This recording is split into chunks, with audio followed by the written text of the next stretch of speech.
Hey guys, today we're going to talk about how to get unstuck in action. And we've all been here before, in which we have a task to do, or there might be a dream that we want to work on, but we feel very overwhelmed about what to do, and we end up getting stuck. So in this talk, I'm going to speak about how you could use tools from psychotherapy that could help you to get unstuck in action. Tools from psychotherapy as well as life coaching as well. So there's three things that tend to get us stuck. One is that we get stressed out about the vagueness and the size of the task. The next one is that we get trapped in perfectionism. For example, we feel like we need to start out perfectly. And the next thing is that we think about all these various what if this, what if that, all these various what ifs. We might think about what is the worst case scenario? What if this is not what I really want to do? How should this be turning out?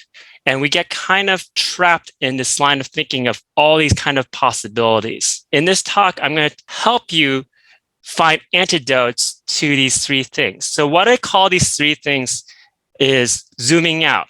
So when we're stressing out the vagueness and size of the task, we're getting trapped in perfectionism, or thinking about what ifs, we're kind of zooming out on it. We're not very focused on the present. So I'm going to show you how you could get from this zooming out mode into this zooming in mode, where we're focused in the present and taking things a step at a time. What are the consequences of zooming out? What happens is that we get into avoidance behavior, because when we're so stuck with perfectionism, thinking about the size and vagueness of the task and thinking about all these various what ifs, what appears before us seems really, really overwhelming and daunting. And we want to de-stress, and we get into our default mode, into our automatic pilot. And what does that consist of? Well, it could consist of watching TV or social media, getting involved in irregular daily habits and patterns, getting immersed in work. So it's not necessarily about laziness, because we might do things day to day, which involves hard work, but it's our default mode. Because when we try to think of something new to do, that could cause us some sort of additional stress. And so we end up going into this default mode. So the first thing that's important is to be able to validate this experience, because people could be very hard on themselves and beat themselves up for getting into this default mode. This is a very natural human occurrence. So what I do with clients is that the first thing to do is to become mindful of when they get into default mode, automatic pilot, to become aware, because often if we start to beat up ourselves for getting into default mode, that beating ourselves up is some sort of stress. And what happens is that we get into automatic pilot and default mode because we don't want to think about doing this task, because we know we're going to beat ourselves up for it. We start off with mindfulness and showing ourselves self-compassion for getting into this default mode and automatic pilot, because it is when we become aware, we can start to change our behaviors. When we start to become conscious of what we're doing, we can start to change our experience to be something that is different. But it starts off with mindfulness and also self-compassion. There's the antidote to becoming overwhelmed with the size and vagueness of the task is to make things more tangible, concrete, and doable. So basically zooming in. So I want you to kind of imagine that you're standing before a big mountain, a mountain in a distance. And when you look at a mountain from a distance, it looks like it's really foreboding. It kind of has that bluish tint. It looks kind of ethereal. And you're thinking, I want to climb this mountain, but it seems really overwhelming. So this mountain is a metaphor for the task or the dream that you want to work on. And what we end up doing is that we feel like our way to the summit of the mountain has to be very clear to us from this distance. But of course, it's not going to be clear to us. You're not going to make out the small winding pathway up the mountain by standing in front of it. When we look at a mountain while being in front of the mountain, that is a very overwhelming place to be looking at it. And I want you to now focus on when you are hiking. So when you're hiking, you see the gray rocks, you see the trees, the pathway emerges in front of you. It becomes clearer and clearer every step of the way. It's a much less overwhelming thing. So when you're zooming in and you focus on working on a task, you could trust that when you're working on it, the way forward starts to become clear over time. And it's less overwhelming than standing before the task and zooming out. That makes sense. I've written a very short essay on this mountain metaphor, and I read it in a way that can help you meditate on this image so that you could get in from a state of zooming out to zooming in. So I'm going to provide a link to that article down below. So the next metaphor here is the rock climbing metaphor. So when you're climbing, if you're going up the wall, if you look far up ahead, you're going to get really anxious. If you look down, you're going to get very anxious. You focus on the rocks before you. And besides, that's the only thing that is very clear to you, how to get up to the next rocks. If you look down, if you look up, that is zooming out. You're going to overwhelm yourself. So focus on what's in front of you. And eventually, you're going to start to build energy over time. And it's almost like when you jump into a pool of water, it's really cold in the very beginning. So starting a task is the same thing. We get really anxious about jumping into the pool of water. But once you're in there, it's less overwhelming. You start to immerse yourself in the experience and you're used to it. And what we fear is that every single part of the experience is going to be stressful to us. It's going to be like when we're entering into the pool itself. When we're entering into the pool, that it seems kind of stressful, and we think that the rest of the experience is going to be that way. But you're going to get used to it. You're going to immerse yourself in the pool, and the whole entire experience is going to get better. So I want to get into the antidote for perfectionism. The first thing is to create a low bar for entry into the activity. So we feel like we have to start off perfectly. And the thing is, when we do that, that creates a lot of pressure. Or when we get into the task, it just has to look good. For example, I talk with a lot of writers, and one thing is that they want to get down the perfect line or the perfect paragraph, and that gets them stuck, or they get stuck on how the work should look like when it's published, for example. And then that's when they stop writing. It's often when they're more focused on the joy of writing itself and getting into the process rather than the end goal, that they write much more fluidly. It comes much more easily to them. But then when they think about, like, how should this look like when it's published and how to get down the perfect line, that's when they stop writing. And that's not to say that these are not valid goals, but when you want to get into that process itself, create a low bar for entry. And eventually you could start to improve the quality of your work. So when I write myself, in the beginning, I just write a bunch of garbage. And then I know that I'm going to be able to transform that garbage over time to something that is better and better and better until it looks really good. When you get started, don't get discouraged too easily. And just know, you don't need to start off perfectly. So I'll give you a metaphor. Say that you play a sport. Say that you play baseball, for example. I play tennis. Even if you are good at the sport, when you get started in the morning, when you just get started practicing for the day, you're not going to be good. You're going to miss your first hits. And there's an adjustment phase. So basically, there's an adjustment phase where you're getting into the sport itself. It's the same thing with every other task. There's an adjustment phase in the beginning just to get into it, even if you're already really good at the task. And sometimes we're going to have good days and sometimes we're going to have bad days. So just with sports, sometimes you get the ball and some days you're not going to get the ball. So people don't understand that our inner psychology is just like any other habit that we build in our lives, such as sports themselves, that we're going to have good days, we're going to have bad days. And we're not always going to hit the ball. Same thing when it comes to psychology as well. But over time, you're going to improve. When it comes to starting activity, begin with any idea you have. You don't need to think about the perfect idea about how to start. So again, when it comes to writing, for example, I tried before I try to get down the perfect line in the beginning.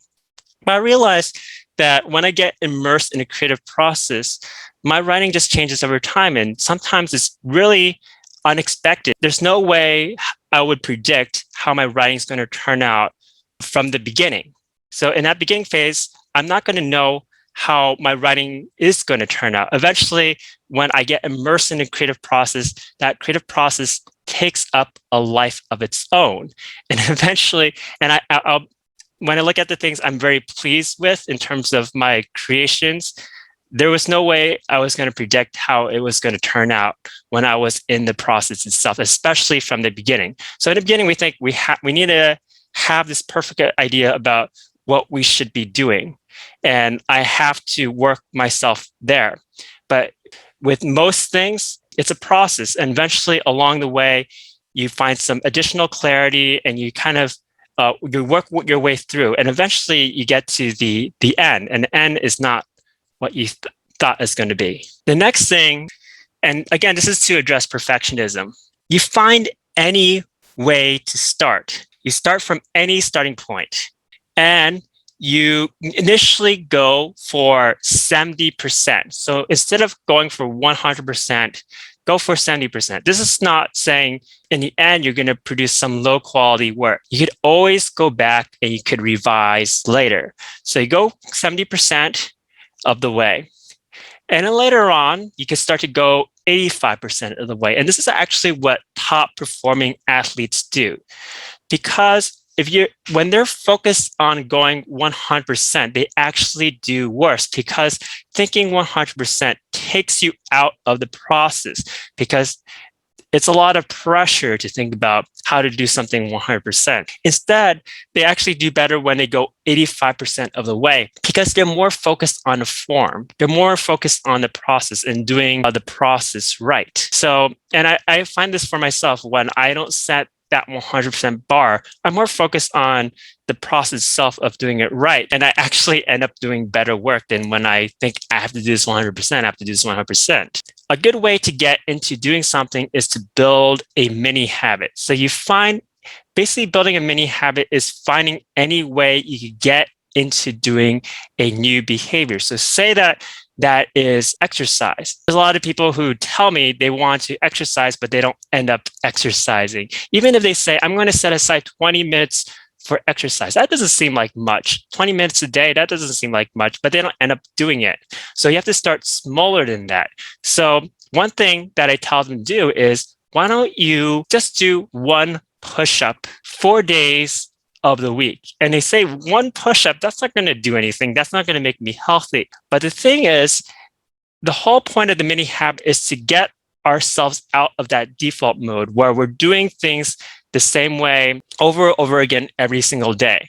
And the mini habit gets us out of that mindset of getting in that automatic pilot and just to try something new. And the thing is, once you get one push-up down and you consider that one push-up a success, even if you just do one, you consider that a success. Once you do that one push-up, you end up wanting to do more because you say, well, I'm on the floor anyway, so might as well do some more push-ups. And that's going to build momentum. So you create a low bar for entry, but then when you do that, when you get immersed in activity, you start to have momentum and you start to keep going and going. You're letting that momentum build. So the next thing I want to talk about are antidotes to what if thinking. The first thing that I suggest is choosing the first step to work on your task or your dream and put the rest of the process on the shelf. Leave the rest of the process until later, because you're not going to figure out how the rest of the process is going to turn out until you work on the first step. So often before we begin a task, especially like something that we care about, like a dream, we kind of build a fantasy in our mind about how that should look like. But the thing is, once you get immersed in action, it's going to be different from what you expect. The process is going to be different. It doesn't mean you give up on your dream. It just means that the process there is going to be different from what is the fantasy in your head. So once you work on that first step, it starts to be very clear, much clearer anyway, about what the next step is. And then when you get that down to what the next step is, eventually you're going to work your way to your goal. You're going to work your way to your dream. You're not going to know how that's going to turn out until you get experience. So what you do is to focus on that first step, put the rest on a shelf. So one of the what if thinking things that we might think about is like, I don't know if this is going to turn out the way that I want. I don't know if I even want to do this thing. I'm not really sure. And we kind of like spin in our heads with all these questions. None of these questions will get answered until you work on that first step. The first step does that mean you're going to, in the future, pursue your dream completely 100%. It's just to help you get clarity. And once you get more clarity, you're going to be much sure about whether to proceed or what kind of direction to take or how to take care of certain scenarios. So we might think about scenarios like, what if this goes wrong? What if that goes wrong? It starts to become clear about how to address those once we get down that first step. When you take action, it becomes clear what the possibilities are. It becomes clear what is important to address. And then once we establish that step, we take the next step from there and then commit to it to a certain extent. And up to a certain point, you might decide, this is not my thing, right? But at least we're not spinning in our heads. After you take committed action for a while, you can be sure if it will work out or not. So I'll give you an example. So I have clients who are deciding whether they want to get married or not, but they think, I don't know if this is the right partner for me. We don't communicate well, etc. What they end up doing is that they end up spinning in their heads about whether this marriage is going to work out or not. Whether the marriage works out or not, that is a much, much, much later step. The first step is to work on communication with your partner. And you can start to use tools from psychotherapy about that help improve communication, because once that communication is down, then that starts to resolve other things. If communication is good in a relationship, then a lot of other things start to fall into place, like how to take care of tasks around the house, how to work on mutual goals. Those things start to become easier. And maybe even after good communication, you start to realize that your goals are very different. The first step is to work on communication. Put the rest of the process on the shelf. And if the rest of the process starts to show up in your mind, leave these questions in exploratory mode. Just approach those questions that you have about it with curiosity rather than in solution mode. When we get into solution mode, we start to get very overwhelmed. Leave solution mode to resolving that first step. So I hope you enjoy this. Just to let you know, these are ways to get from zooming out to zooming in.